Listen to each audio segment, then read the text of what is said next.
The Jungle by Upton Sinclair, Chapter 28. After breakfast, Jurgis was driven to the court, which was crowded with the prisoners and those who had come out of curiosity or in the hope of recognizing one of the men and getting a case for blackmail. The men were called up first and reprimanded in a bunch and then dismissed, but Jurgis, to his terror, was called separately, as being a suspicious-looking case. It was in this very same court that he had been tried, that time when his sentence had been suspended. It was the same judge and the same clerk. The latter now stared at Jurgis, as if he half thought that he knew him, but the judge had no suspicions. Just then his thoughts were upon a telephone message he was expecting from a friend of the police captain of the district, telling what disposition he should make of the case of Polly Simpson, as the madam of the house was known. Meantime, he listened to the story of how Jurgis had been looking for his sister, and advised him dryly to keep his sister in a better place. Then he let him go, and proceeded to fine each of the girls $5, which fines were paid in a bunch from a wad of bills which Madame Polly extracted from her stocking. Jurgis waited outside and walked home with Maria. The police had left the house, and already there were a few visitors. By evening the place would be running again, exactly as if nothing had happened. Meantime, Maria took Jurgis upstairs to her room, and they sat and talked. By daylight, Jurgis was able to observe that the color on her cheeks was not the old natural one of abounding health. Her complexion was in reality a parchment yellow, and there were black rings under her eyes. "Have you been sick?" he asked. "Sick?" she said. "Hell!" Maria had learned to scatter her conversation with as many oaths as a longshoreman or a mule driver. "How can I ever be anything but sick at this life?" She fell silent for a moment, staring ahead of her gloomily. "It's morphine," she said at last. "I seem to take more of it every day." "What's that for?" he asked. "It's the way of it. I don't know why. If it isn't that, it's drink. If the girls didn't booze, they couldn't stand it any time at all. And the madam always gives them dope when they first come, and they learn to like it, or else they take it for headaches and such things, and get the habit that way. I've got it, I know. I've tried to quit, but I never will while I'm here." "How long are you going to stay?" he asked. "I don't know," she said. "Always, I guess. What else could I do?" "Don't you save any money?" "Save?" said Maria. "Good Lord, no. I get enough, I suppose, but it all goes.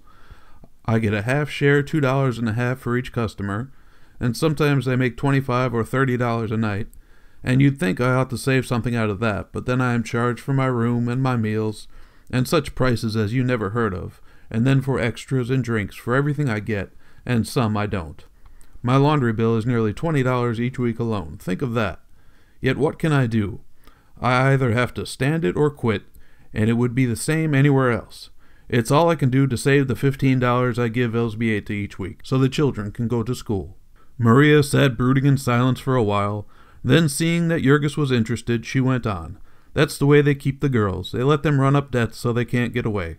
A young girl comes from abroad, and she doesn't know a word of English, and she gets into a place like this, and when she wants to go, the madam shows her that she is a couple of $100 in debt, and takes all her clothes away, and threatens to have her arrested if she doesn't stay and do as she's told. So she stays, and the longer she stays, the more in debt she gets.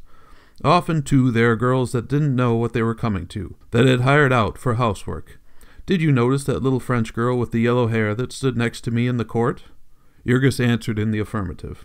"Well, she came to America about a year ago. She was a store clerk, and she hired herself to a man to be sent here to work in a factory. There were 6 of them all together, and they were brought to a house just down the street from here.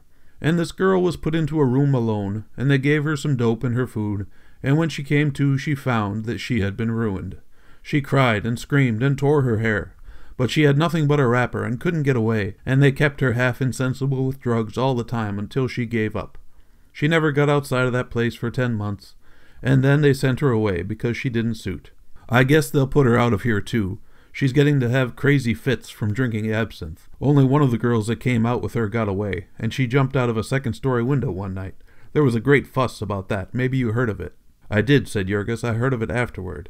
It had happened in the place where he and Duane had taken refuge from their country customer. The girl had become insane, fortunately for the police." "There's lots of money in it," said Maria. "They get as much as $40 a head for girls, and they bring them from all over.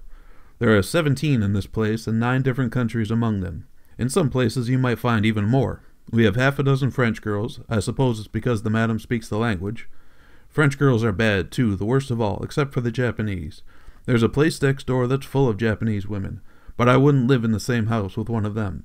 Maria paused for a moment or two, and then she added, "Most of the women here are pretty decent. You'd be surprised. I used to think they did it because they liked to. But fancy a woman selling herself to every kind of man that comes, old or young, black or white, and doing it because she likes to." "Some of them say they do," said Jurgis. "I know," said she. "They say anything. They're in and they know they can't get out, but they didn't like it when they began. You'd find out. It's always misery. There's a little Jewish girl here who used to run errands for a milliner and got sick and lost her place, and she was 4 days on the streets without a mouthful of food. And then she went to a place just around the corner and offered herself, and they made her give up her clothes before they would give her a bite to eat." Maria sat for a minute or two, brooding somberly. "Tell me about yourself, Jurgis," she said suddenly. "Where have you been?" So he told her the long story of his adventures since his flight from home, his life as a tramp and his work in the freight tunnels, and the accident, and then of Jack Duane and of his political career in the stockyards, and his downfall and subsequent failures. Maria listened with sympathy. It was easy to believe the tale of his late starvation, for his face showed it all. "You found me just in the nick of time," she said. "I'll stand by you. I'll help you till you can get some work." "I don't like to let you," he began. "Why not? Because I'm here?" "No, not that," he said. "But I went off and left you." "Nonsense," said Maria. "Don't think about it. I don't blame you." "You must be hungry," she said after a minute or two. "You stay here to lunch. I'll have something up in the room." She pressed a button and a colored woman came to the door and took her order. "It's nice to have somebody to wait on you," she observed with a laugh, as she lay back on the bed. As the prison breakfast had not been liberal, Jurgis had a good appetite, and they had a little feast together, talking meanwhile of Elzbieta and the children and old times. Shortly before they were through, there came another colored girl with the message that the madam wanted Maria, Lithuanian Mary, as they called her here. "That means you have to go," she said to Jurgis. So he got up and she gave him the new address of the family, a tenement over in the ghetto district. "You go there," she said. "They'll be glad to see you." But Jurgis stood hesitating. I don't like to," he said. "Honest, Maria, why don't you just give me a little money and let me look for work first?" "How do you need money?" was her reply. "All you want is something to eat and a place to sleep, isn't it?" "Yes," he said, "but then I don't like to go there after I left them. And while I have nothing to do and while you... "Go on," said Maria, giving him a push. "What are you talking? I won't give you money," she added, as she followed him to the door. "Because you'll drink it up and do yourself harm. Here's a quarter for you now, and go along. And they'll be so glad to have you back. You won't have time to feel ashamed. Goodbye." So Jurgis went out and walked down the street to think it over. He decided that he would first try to get work, and so he put in the rest of the day wandering here and there among factories and warehouses without success. Then, when it was nearly dark, he concluded to go home and set out, but he came to a restaurant and went in and spent his quarter for a meal, and when he came out he changed his mind. The night was pleasant, and he would sleep somewhere outside, and put in the morrow hunting, and so have one more chance of a job. So he started away again when suddenly he chanced to look about him and found that he was walking down the same street and past the same hall where he had listened to the political speech the night before. There was no red fire and no band now, but there was a sign out announcing a meeting and a stream of people pouring in through the entrance. In a flash, Jurgis had decided that he would chance it once more and sit down and rest while making up his mind what to do. There was no one taking tickets, so it must be a free show again. He entered. There were no decorations in the hall this time, but there was quite a crowd upon the platform, and almost every seat in the place was filled. He took one of the last, far in the rear, and straightway forgot all about his surroundings. Would Elzbieta think that he had come to sponge off her, or would she understand that he meant to get to work again and do his share? Would she be decent to him, or would she scold him? If only he could get some sort of a job before he went. If that last boss had only been willing to try him. Then suddenly Jurgis looked up. A tremendous roar had burst from the throats of the crowd, which by this time had packed the hall to the very doors. Men and women were standing up, waving handkerchiefs, shouting, yelling. Evidently the speaker had arrived, thought Jurgis. What fools they were making of themselves. What were they expecting to get out of it anyhow? What had they to do with the elections, with governing the country? Jurgis had been behind the scenes in politics. He went back to his thoughts, but with one further fact to reckon with, that he was caught here. The hall was now filled to the doors, and after the meeting it would be too late for him to go home, so he would have to make the best of it outside. Perhaps it would be better to go home in the morning anyway, for the children would be at school, and he and Elzbieta could have a quiet explanation. She always had been a reasonable person, and he really did mean to do right. He would manage to persuade her of it, and besides, Maria was willing, and Maria was furnishing the money. If Elzbieta were ugly, he would tell her that in so many words. So Jurgis went on meditating until finally, when he had been an hour or two in the hall, there began to prepare itself a repetition of the dismal catastrophe of the night before. Speaking had been going on all the time, and the audience was clapping its hands and shouting, thrilling with excitement, and little by little the sounds were beginning to blur in Jurgis's ears, and his thoughts were beginning to run together, and his head to wobble and nod. He caught himself many times, as usual, and made desperate resolutions, but the hall was hot and close, and his long walk and his dinner were too much for him. In the end his head sank forward, and he went off again. And then again someone nudged him, and he sat up with his old terrified start. He had been snoring again, of course, and now what? He fixed his eyes ahead of him with painful intensity, staring at the platform as if nothing else ever had interested him, or ever could interest him, all his life. He imagined the angry exclamations, the hostile glances. He imagined the policeman striding toward him, reaching for his neck. Or was he to have one more chance? Were they going to let him alone this time? He sat trembling, waiting, and then suddenly came a voice in his ear, a woman's voice, gentle and sweet. "If you would try to listen, comrade, perhaps you would be interested." Jurgis was more startled by that than he would have been by the touch of a policeman. He still kept his eyes fixed ahead and did not stir, but his heart gave a great leap. Comrade! Who was it that called him comrade? He waited long, and at last, when he was sure that he was no longer watched, he stole a glance out of the corner of his eyes at the woman who sat beside him. She was young and beautiful, she wore fine clothes, and was what is called a lady, and she called him comrade. He turned a little carefully so that he could see her better. Then he began to watch her, fascinated. She had apparently forgotten all about him and was looking toward the platform. A man was speaking there. Jurgis heard his voice vaguely, but all his thoughts were for this woman's face. A feeling of alarm stole over him as he stared at her. It made his flesh creep. What was the matter with her? What could be going on to affect anyone like that? She sat as one turned to stone, her hands clutched tightly in her lap, so tightly that he could see the cord standing out in her wrists. There was a look of excitement upon her face, of tense effort, as of one struggling mightily or witnessing a struggle. There was a faint quivering of her nostrils, and now and then she would moisten her lips with feverish haste. Her bosom rose and fell as she breathed, and her excitement seemed to mount higher and higher, and then to sink away again like a boat tossing upon ocean surges. What was it? What was the matter? It must be something that the man was saying up there on the platform. What sort of a man was he? And what sort of a thing was this, anyhow? So all at once it occurred to Jurgis to look at the speaker. It was like coming suddenly upon some wild sight of nature, a mountain forest lashed by a tempest, a ship tossed about upon a stormy sea. Jurgis had an unpleasant sensation, a sense of confusion, of disorder, of wild and meaningless uproar. The man was tall and gaunt, as haggard as his auditor himself. A thin black beard covered half of his face, and one could see only two black hollows where the eyes were. He was speaking rapidly in great excitement. He used many gestures. As he spoke, he moved here and there upon the stage, reaching with his long arms as if to seize each person in his audience. His voice was deep like an organ. It was some time, however, before Jurgis thought of the voice. He was too much occupied with his eyes to think of what the man was saying.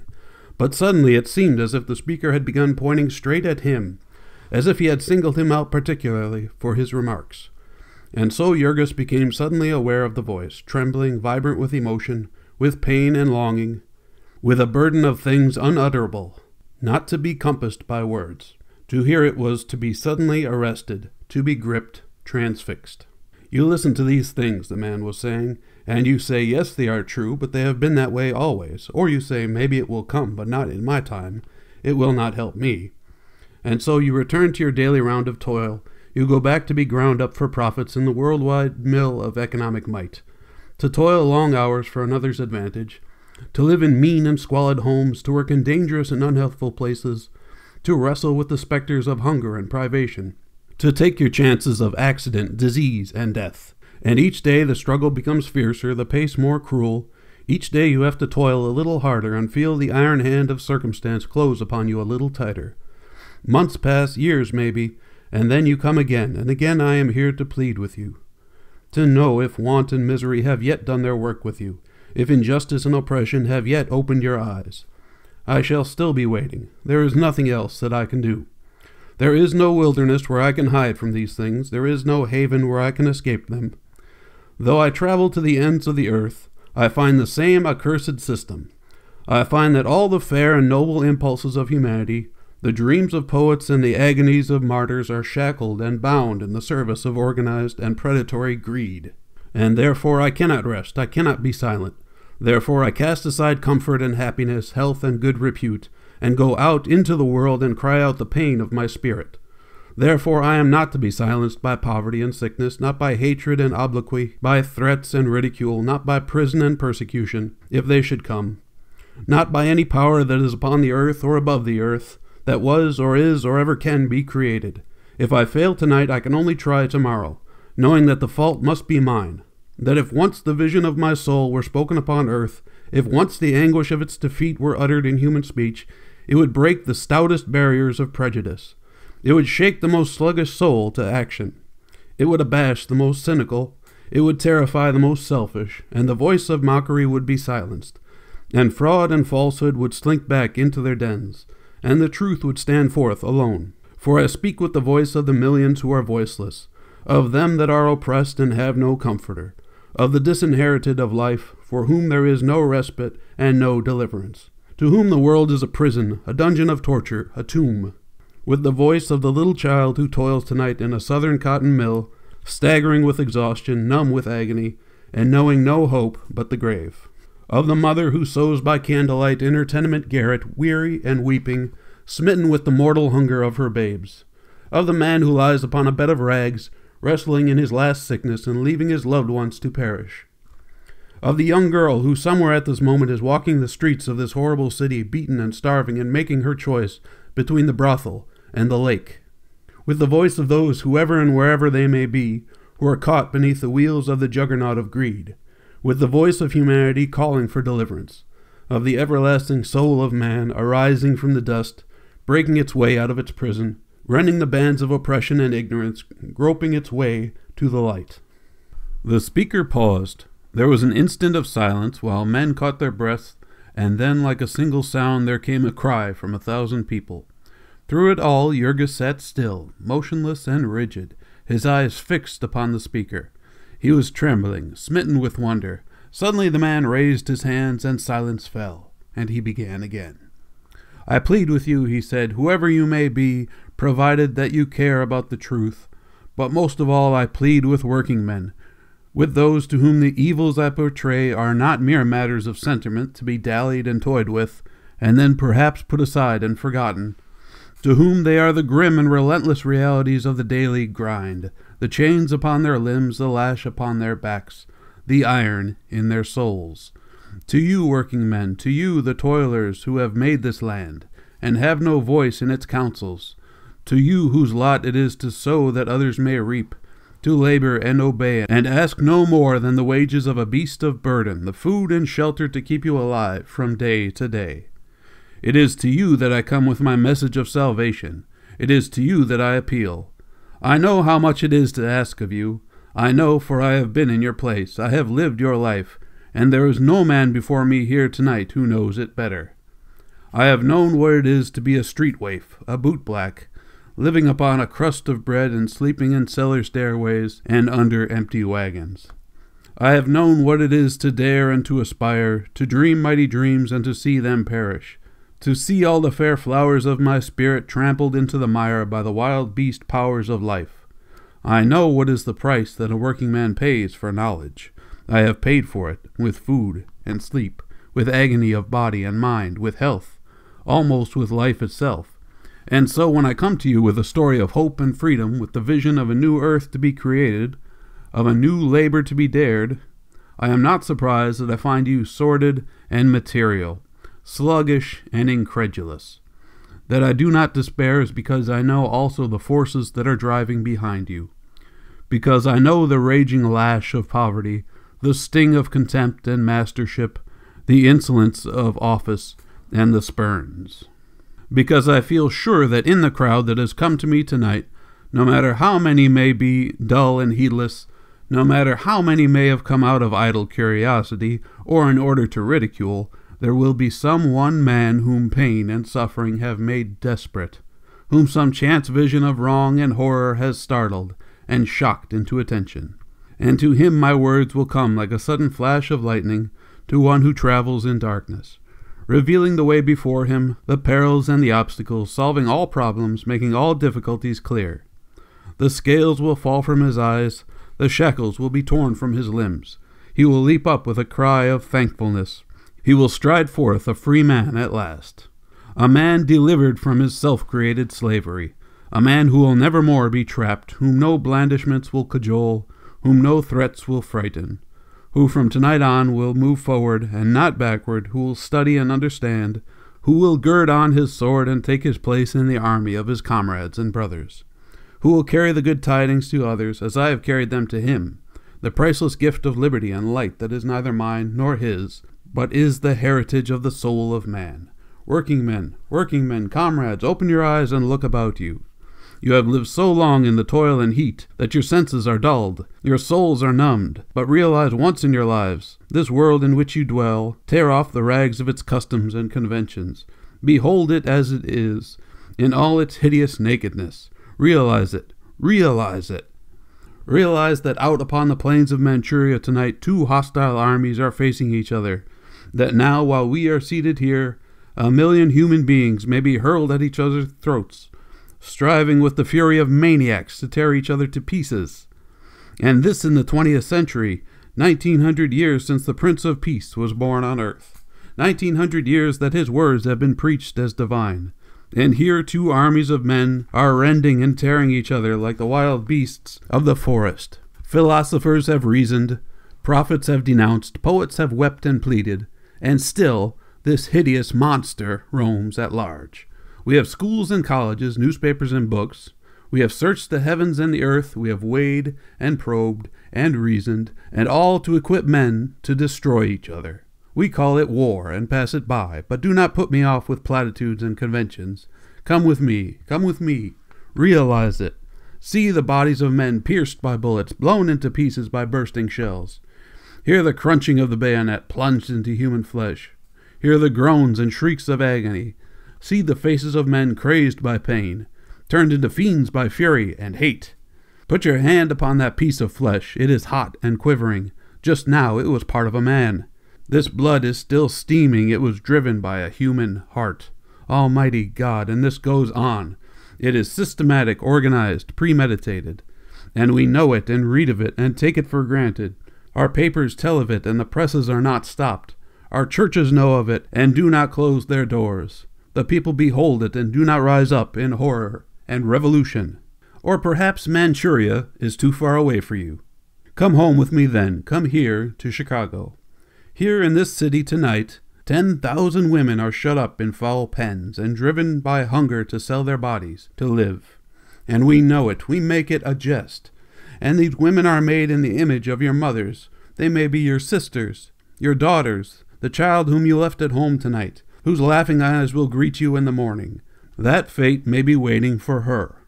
Tonight in Chicago there are 10,000 men homeless and wretched, willing to work and begging for a chance, yet starving, and fronting in terror the awful winter cold.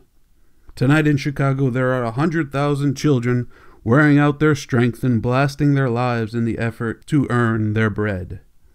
There are 100,000 mothers who are living in misery and squalor, struggling to earn enough to feed their little ones. There are 100,000 old people cast off and helpless, waiting for death to take them from their torments. There are 1,000,000 people, men and women and children, who share the curse of the wage slave, who toil every hour they can stand and see, for just enough to keep them alive, who are condemned till the end of their days to monotony and weariness, to hunger and misery, to heat and cold, to dirt and disease, to ignorance and drunkenness and vice. And then turn over the page with me and gaze upon the other side of the picture. There are 1,000, 10,000 maybe, who are the masters of these slaves, who own their toil. They knew nothing to earn what they receive. They do not even have to ask for it. It comes to them of itself. Their only care is to dispose of it. They live in palaces. They riot in luxury and extravagance, such as no words can describe, as makes the imagination reel and stagger, makes the soul grow sick and faint. They spend hundreds of dollars for a pair of shoes, a handkerchief, a garter. They spend millions for horses and automobiles and yachts, for palaces and banquets, for little shiny stones with which to deck their bodies. Their life is a contest among themselves for supremacy in ostentation and recklessness, in the destroying of useful and necessary things, in the wasting of the labor and the lives of their fellow creatures, the toil and anguish of the nations, the sweat and tears and blood of the human race. It is all theirs. It comes to them, just as all the springs pour into streamlets, and the streamlets into rivers, and the rivers into the ocean. So, automatically and inevitably, all the wealth of society comes to them. The farmer tills the soil, the miner digs in the earth, the weaver tends the loom, the mason carves the stone, the clever man invents, the shrewd man directs, the wise man studies, the inspired man sings, and all the result, the products of the labor of brain and muscle, are gathered into one stupendous stream and poured into their laps. The whole of society is in their grip. The whole labor of the world lies at their mercy, and like fierce wolves they rend and destroy, like ravening vultures they devour and tear. The whole power of mankind belongs to them, forever and beyond recall. Do what it can, strive as it will, humanity lives for them and dies for them. They own not merely the labor of society, they have bought the governments, and everywhere they use their raped and stolen power to entrench themselves in their privileges, to dig wider and deeper the channels through which the river of profits flows to them. And you, working men, you have been brought up to it. You plod on like beasts of burden, thinking only of the day and its pain. Yet is there a man among you who can believe that such a system will continue forever? Is there a man here in this audience tonight so hardened and debased that he dare rise up before me and say that he believes it can continue forever, that the product of the labor of society, the means of existence of the human race, will always belong to idlers and parasites, to be spent for the gratification of vanity and lust, to be spent for any purpose whatever, to be at the disposal of any individual will whatever, that somehow, somewhere, the labor of humanity will not belong to humanity, to be used for the purposes of humanity, to be controlled by the will of humanity? And if this is ever to be, how is it to be? What power is there that will bring it about? Will it be the task of your masters, do you think? Will they write the charter of your liberties? Will they forge you the sword of your deliverance? Will they marshal you the army and lead it to the fray? Will their wealth be spent for the purpose? Will they build colleges and churches to teach you? Will they print papers to herald your progress and organize political parties to guide and carry on the struggle? Can you not see that the task is your task, yours to dream, yours to resolve, yours to execute? That if ever it is carried out, it will be in the face of every obstacle that wealth and mastership can oppose. In the face of ridicule and slander, of hatred and persecution, of the bludgeon and the jail. That it will be by the power of your naked bosoms, opposed to the rage of oppression, by the grime and bitter teaching of blind and merciless affliction, by the painful gropings of the untutored mind, by the feeble stammerings of the uncultured voice, by the sad and lonely hunger of the spirit, by seeking and striving and yearning, by heartache and despairing, by agony and sweat of blood. It will be by money paid for with hunger, by knowledge stolen from sleep, by thoughts communicated under the shadow of the gallows. It will be a movement beginning in the far-off past, a thing obscure and unhonored, a thing easy to ridicule, easy to despise, a thing unlovely, wearing the aspect of vengeance and hate. But to you, the working man, the wage slave, calling with a voice insistent, imperious, with a voice that you cannot escape, wherever upon the earth you may be, with the voice of all your wrongs, with the voice of all your desires, with the voice of your duty and your hope, of everything in the world that is worthwhile to you, the voice of the poor, demanding that poverty shall cease, the voice of the oppressed, pronouncing the doom of oppression, the voice of power, wrought out of suffering, of resolution, crushed out of weakness, of joy and courage, born in the bottomless pit of anguish and despair, the voice of labor, despised and outraged, a mighty giant lying prostrate, mountainous, colossal, but blinded, bound, and ignorant of his strength. And now a dream of resistance haunts him, hope battling with fear until suddenly he stirs, and a fetter snaps, and a thrill shoots through him, to the farthest ends of his huge body, and in a flash the dream becomes an act. He starts, he lifts himself, and the bands are shattered, the burdens roll off him, he rises, towering, gigantic, He springs to his feet. He shouts in his newborn exultation. And the speaker's voice broke suddenly with the stress of his feelings. He stood with his arms stretched out above him, and the power of his vision seemed to lift him from the floor. The audience came to its feet with a yell. Men waved their arms, laughing aloud in their excitement, and Jurgis was with them. He was shouting to tear his throat, shouting because he could not help it, because the stress of his feeling was more than he could bear. It was not merely the man's words, the torrent of his eloquence. It was his presence. It was his voice. A voice with strange intonation that rang through the chambers of the soul, like the clanging of a bell, that gripped the listener like a mighty hand about his body, that shook him and startled him with sudden fright, with a sense of things not of earth, of mysteries never spoken before, of presences of awe and terror. There was an unfolding of vistas before him, a breaking of the ground beneath him, an upheaving, a stirring, a trembling. He felt himself suddenly a mere man no longer. There were powers within him undreamed of. There were demon forces contending, age-long wonders struggling to be born, and he sat oppressed with pain and joy, while a tingling stole down into his fingertips and his breath came hard and fast. The sentences of this man were to Jurgis like the crashing of thunder in his soul. A flood of emotion surged up in him. All his old hopes and longings, his old griefs and rages and despairs. All that he had ever felt in his whole life seemed to come back to him at once, and with one new emotion, hardly to be described. That he should have suffered such oppressions and such horrors was bad enough, but that he should have been crushed and beaten by them, that he should have submitted and forgotten and lived in peace. Ah, truly that was a thing not to be put into words, a thing not to be borne by a human creature, a thing of terror and madness. What, asked the prophet, is the murder of them that kill the body to the murder of them that kill the soul? And Jurgis was a man whose soul had been murdered, who had ceased to hope and to struggle, who had made terms with degradation and despair. And now suddenly, in one awful convulsion, the black and hideous fact was made plain to him. There was a falling in of all the pillars of his soul. The sky seemed to split above him. He stood there with his clenched hands upraised, his eyes bloodshot, and the veins standing out purple in his face, roaring in the voice of a wild beast, frantic, incoherent, maniacal. And when he could shout no more, he still stood there gasping, and whispering hoarsely to himself, "By God, by God, by God."